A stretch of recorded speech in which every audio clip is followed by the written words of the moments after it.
Hey, everybody. Welcome to PlexTrac's Friends Friday. We're extremely excited to be joined by our guest, Nick Popovich.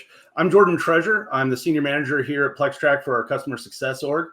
My background is in security. I spent a good bit of time with the Department of Defense doing threat hunting, risk assessments. I'm a former GCFA, all of that. And we're here today to talk about automation in the industry, and specifically how automation is growing, it's improving. I promise this isn't specifically AI related. Automation has been around for a long time, as everybody knows. So joining us, like I said, is our old friend, Nick Popovich, who is extremely qualified and just an all-around great guy. Nick, would love for you to introduce yourself, please. Yeah, thanks, JT. Nick Popovich. I've come from the Department of Defense and military as well, moved in the private sector and been focused on adversary emulation and offensive security for a number of years. Started Rotas security, and been hacking and cracking for a number of years. And I think it's cool that Jordan and I shop at the same store and got the same shirt. How did that happen? Look at this. It's crazy. It's almost like our producer, Annalee, sent us some shirts in the That's great. Well, thank you so much for joining us, Nick. And, this is a new thing for PlexTrac Friends Friday, really meant to be a conversation. It's not necessarily a sales pitch or anything like that. Really, it's all about thought leadership and just kind of getting everybody on the same page if we can. So with that, like I said, we're here to talk about automation today. And, the working title of this right now is, did video kill the radio star? If you're young enough, that reference won't make any sense to you, but Google it. It's great. But the question is, automation is coming in, and where do manual testers and just the concept of manual testing itself fit in? And we're kind of trying to pull that thread today. And our friend Nick here has a lot of experience doing manual testing, both the actual manual testing as well as the physical manual, like actually manual. So Nick, I'm really curious to get your kind of just surface level thoughts on automation, manual testing, and kind of where everything meshes today from your point of view in the industry. Yeah. I think the idea is really tools are only as good as the folks that wield them and the expertise behind them. And so there's a lot of talk about a lot of different automation tools. There always have been. And whenever there's a new paradigm or a new introduction to some sort of tooling or system, there's naysayers, there's folks who are early adopters, and where do you sit? And I sit right in the middle. I certainly say that automation is not, the devil. It helps when you're trying to scale in an organization. And if leveraged by folks with the requisite expertise to understand it, to tune it, to leverage it to its fullest potential, automation can be a huge asset. Where I think there's trouble, especially maybe in unregulated industries, is where folks can't go beyond the automation. If they're beholden to only leveraging systems and tooling without being able to understand the results in an expert fashion, or be able to innovate and adjust and manually take advantage of technology stacks. If you've built an entire practice or business model around automation with no human interaction, you're going to be missing things. But if you're only doing manual human interaction with tech stacks, you're going to not be able to scale, and you're going to also then miss things. The difference between being able to assess an organization with 5,000 endpoints, if somebody's going to do that and do it manually, you're going to get different results than somebody who's going to leverage automation and then augment that automation and enhance that automation with expert manual activity. Yeah.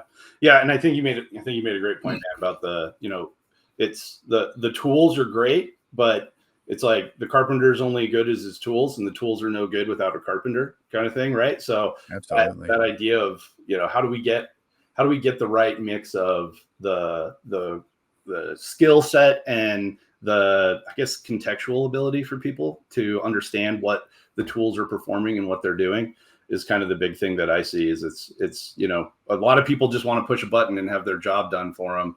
But the thing that sets us aside from AI taking all our jobs tomorrow is that human piece of, hey, I've got some context here that maybe automation doesn't have today, and I can document that context make sure it's fed into the automation piece around how it's configured or how the assets that are being scanned are configured, things like that context piece. But without it, it gets a little, how do you scale if you don't have automation? But if you do have automation, when we talked earlier, the example that I used was the dam. Like if we created some really cool tool to go out there and just make sure that the dam, is always safe and there's no cracks in the dam or anything like that, you'd probably still want an engineer to go out there and inspect the dam from time to time, make sure the tools are working as expected. That's right. Sure there isn't some new environmental factor that you want to be aware of that the automation wasn't originally configured for.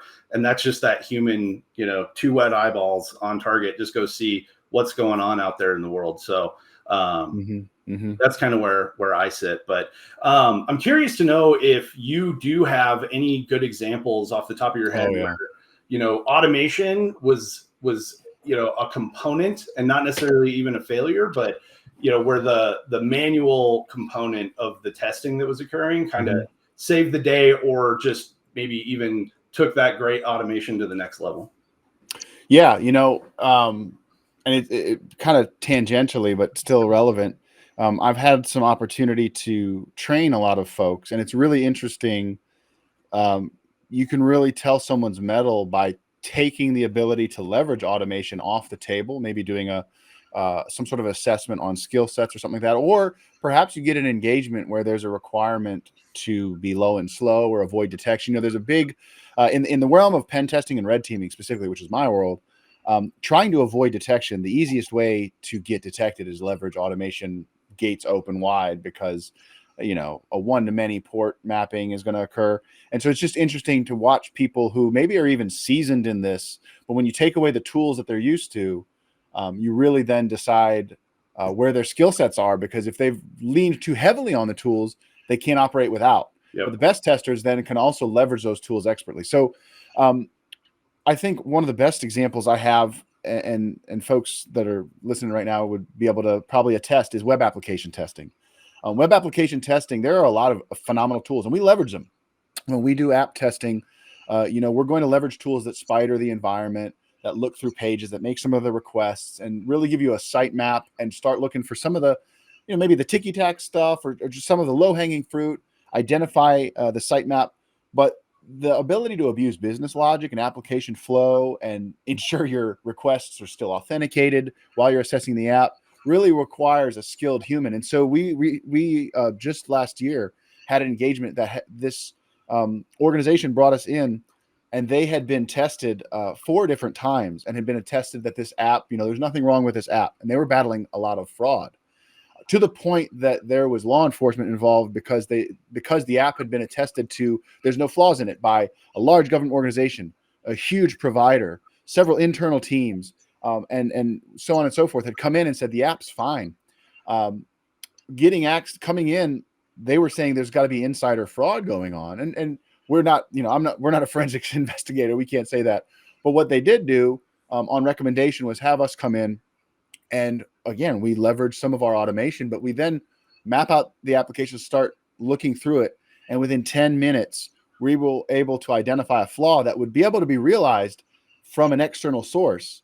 But there was no way automation, because of how the token in the request was handled, all of the automation tools were basically logging out, and they were not able to really deeply assess. And even if they stayed authenticated, the way that it worked, it took a human element and to say, that's interesting. But within 10 minutes, we were able to identify a session fixation and an IDOR condition that was accessible from the internet, that allowed a significant access to the application to occur, and really predicated some of this fraud. And that was like $1.2 billion worth of fraud that was dealt with.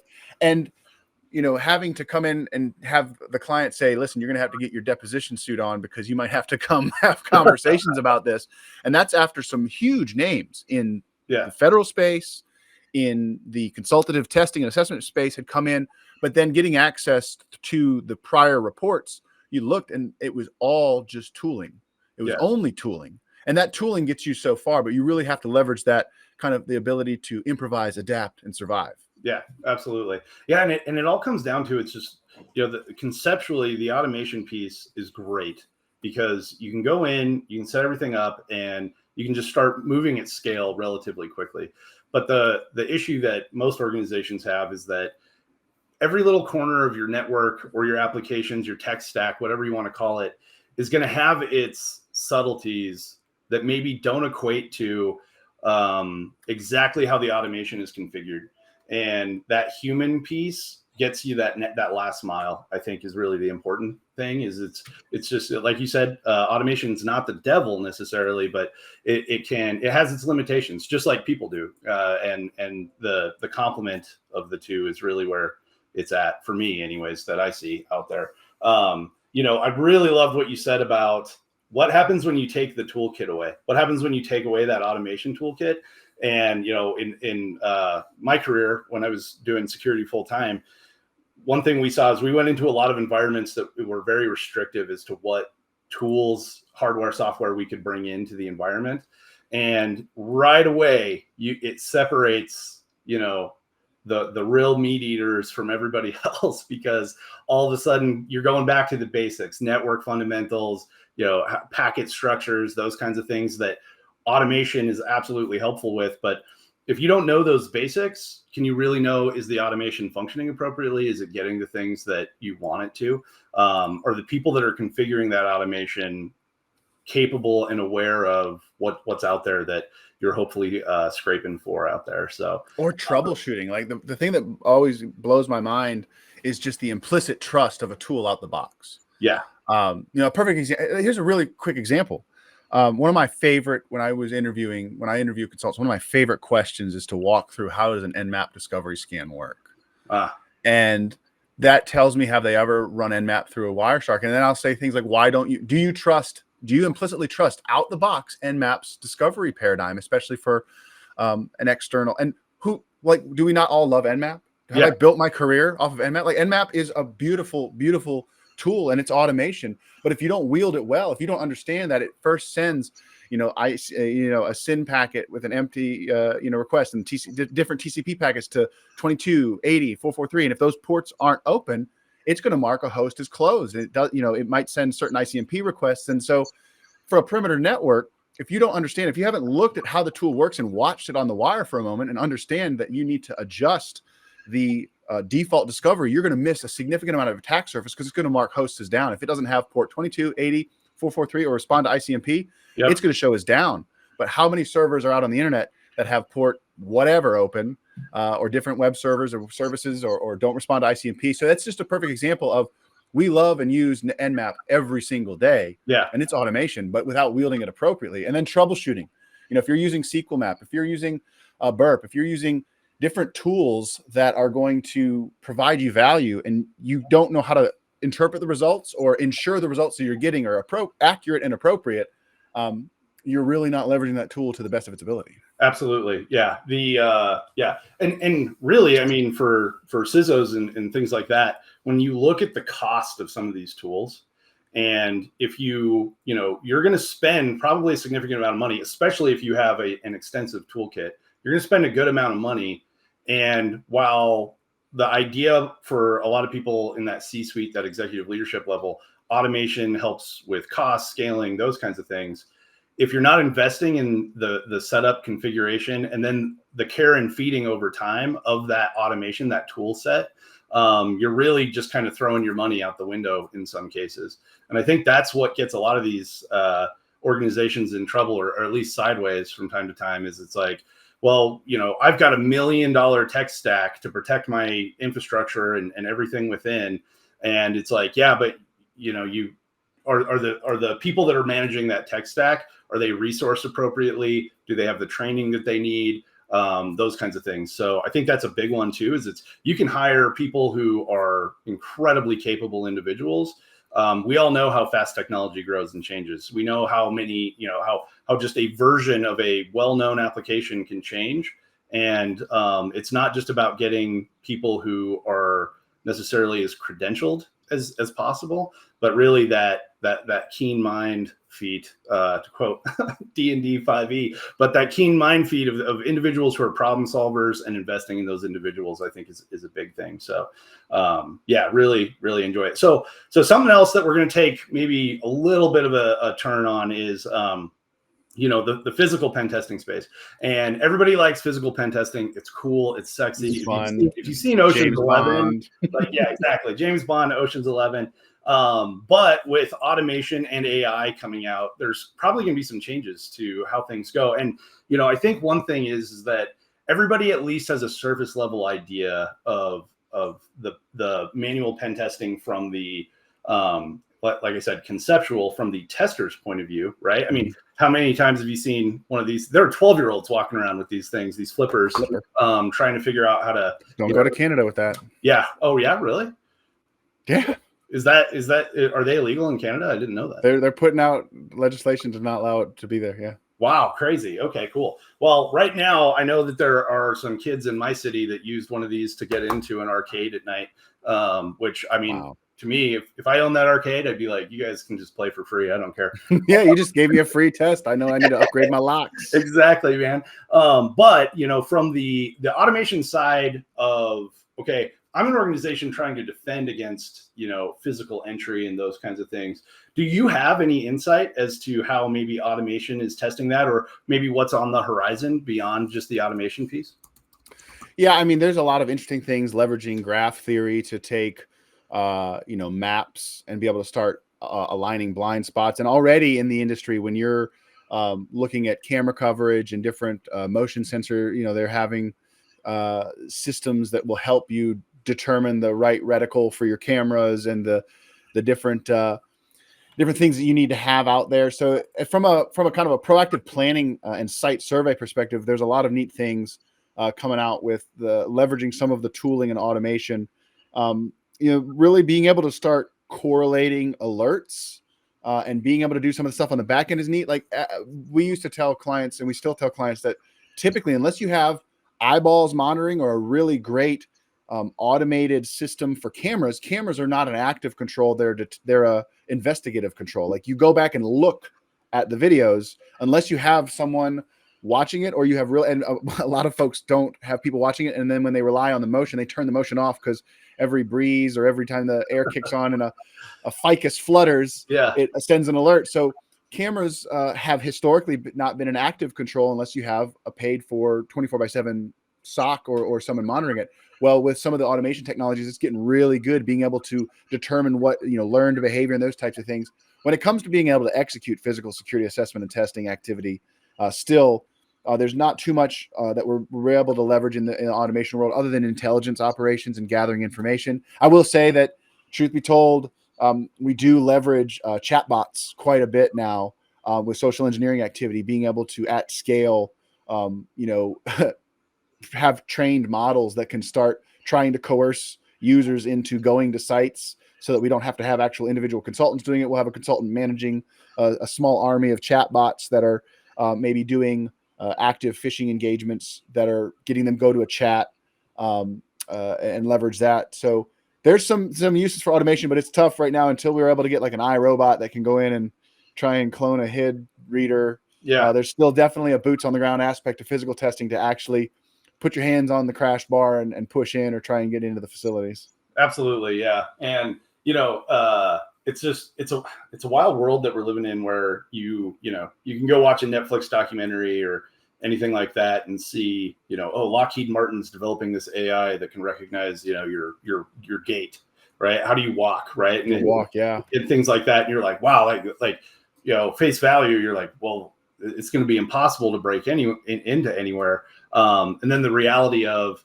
how far away is that technology? Who's actually going to implement it? Who's going to use it, right? Yeah. How expensive? Yeah, sure. Yeah. I'm not. Maybe the the NSA and some huge places are going to be able to afford that, but I don't think that the regional bank down the way. Exactly. And that's kind of the interesting thing with the I've been lucky enough to be able to do some physical stuff myself in the past, and there's those those attributes, those things like the high vis vest and the clipboard kind of thing. Like you've got those aspects, and for anybody who's playing the home game, basically if you put on a high vis vest and a clipboard, you can walk into a lot of places.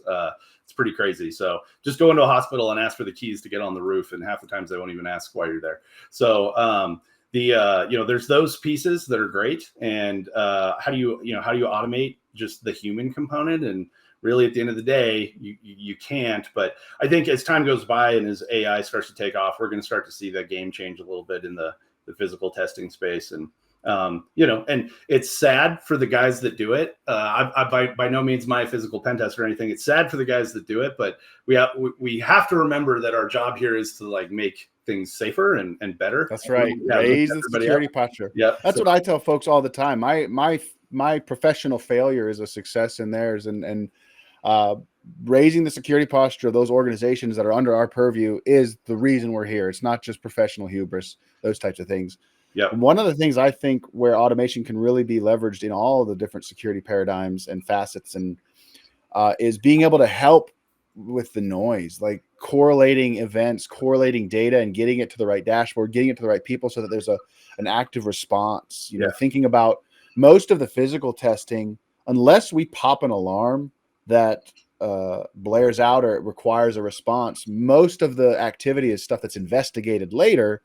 But then there's always IOCs. There's indicators of compromise that this system didn't talk to that system. And that's really another facet. All these different tech stacks that you mentioned earlier, Jordan, are they communicating well? Are the logs and are the incidents and events being able to be correlated and dealt with? And I think as we continue to mature as organizations and the barrier to being able to have a cohesive communication in your tech stack and your alerting and those types of things will be super valuable. And that's where I see a lot of value, not just from assessment and being able to perform automated assessment activity, but a lot of value is going to be derived from being able to take a lot of the legwork out of connecting the dots from, okay, this was this IP address, which is this system, and go to 9 different dashboards. And then you're like, that's the binary that was downloaded here, where you really get a cohesive kind of telemetry view.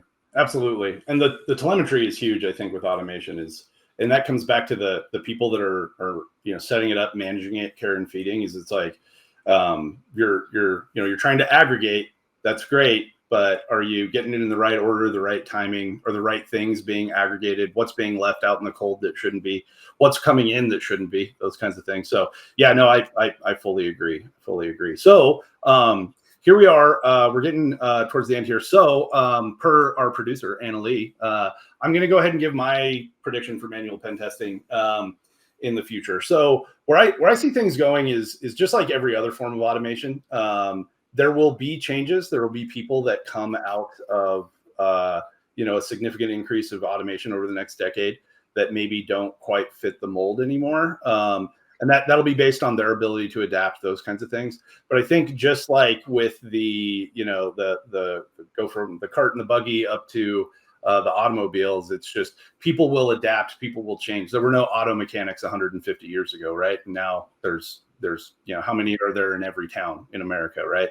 So that's kind of my view for manual testing is it's that manual testing isn't going to go away, but it's going to look different. And that's my very high level generic prediction as I love it. Manual tester. And I would love to hear your thoughts and maybe even some specifics if you've got them, but I'm curious to know what your thoughts are in the next 10 plus years.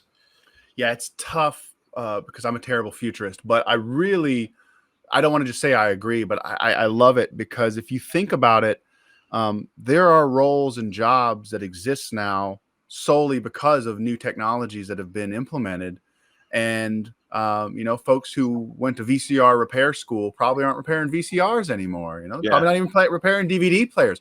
But the advent of a necessity to adapt and that's why the doom and gloom of all this new the AI or robot overlords coming, which I welcome fully. I want them to know I'm on record. I welcome our robot overlords. There is going to be an aspect that we can't even determine of the types of roles that are going to come out. Now, I think that when you look at some of the requests that are coming out, some of them are knee-jerk reactions, and you have things like we want we want to red team our AI, or we want to hack our AI models. And then there's the prompt engineering already showing up on resumes. I'm literally getting resumes now that say they're experts in prompt engineering. And I'm like, me too. Yeah. No. How do you get that? But I do think that the ability to be able to communicate and speak the language of the tech stack to the tech stack in natural language processing, and the ability to somehow be able to be an interface. There's going to be a lot of liaisoning. And I think we are going to lose a lot of the institutional knowledge with technologists who aren't able to write an assembly and COBOL anymore. Yeah. But I think the roles are you're going to have to be able to liaison and interact with the tech stack in novel ways. And those roles are going to look interesting. I do still think there's always going to be a necessity for a deep understanding of technology under the hood. There's going to be tinkerers and a necessity. And I think it'll actually be more important. I've also, a little bit of doom and gloom. I think there's been a bit of a bubble that's been brewing for the last decade where we've continued to lower the barrier to entry, leverage different aspects of technology. And we've started to lose some of the technologist aspects that are necessary to be experts in the field.